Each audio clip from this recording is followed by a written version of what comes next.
চায়ের সঙ্গে তেলে ভাজা খেলে কোন রোগ হয়? কোন খাবার খেলে জয়েন্টের ব্যথা কমে যায়? প্রতিদিন ডিম খেলে কি দ্রুত বেড়ে যায়? কোন শাক খেলে চুল পড়া বন্ধ হয়? এই সমস্ত কোশ্চেনের অ্যান্সার পেতে আজকের এই ভিডিওটি সম্পূর্ণ দেখতে থাকুন। তো চলুন শুরু করা যাক। কোন রক্তের গ্রুপের মানুষরা বেশি বুদ্ধিমান হয়? O group, B positive group, A group? B group.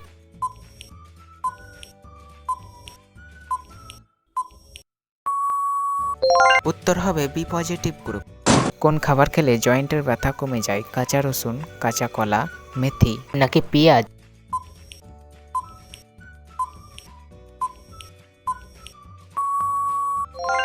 উত্তর হবে কাঁচা রসুন।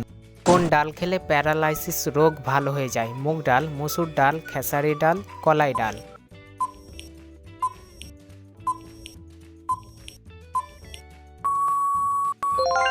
উত্তর হবে খেসারি ডাল। কোন শাক খেলে চুল পড়া বন্ধ হয়? পুঁই শাক, লাল শাক, রাই শাক নাকি পালং শাক?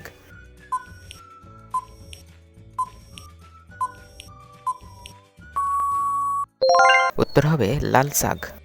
প্রতিদিন ডিম খেলে কি দ্রুত বেড়ে যায়? মস্তিষ্ক, দৃষ্টিশক্তি, বীর্য, মেধাশক্তি?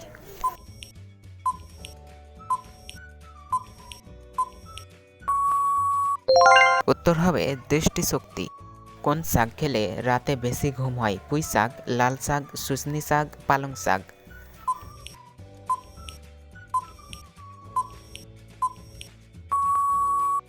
উত্তর হবে শুশনি শাক। কোন শাক খেলে মানুষ লম্বা হয়? পুঁই শাক, লাল শাক, রাই শাক, পালং শাক?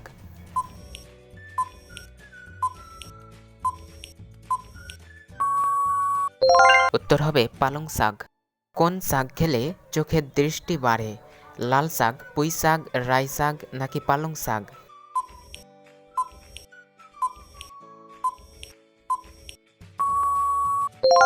উত্তর হবে লাল শাক ও পুঁই শাক। চায়ের সঙ্গে তেলে ভাজা খেলে কোন রোগ হয়? পেটে ব্যথা, লিভার, ক্যান্সার, আলসার?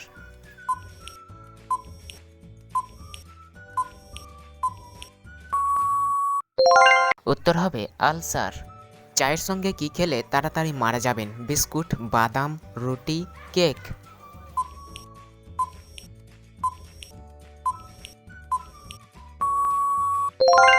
উত্তর হবে বাদাম। ভারতের দুধের বালতি বলা হয় কোন রাজ্যকে? উত্তরপ্রদেশ, হরিয়ানা, মহারাষ্ট্র নাকি বিহার?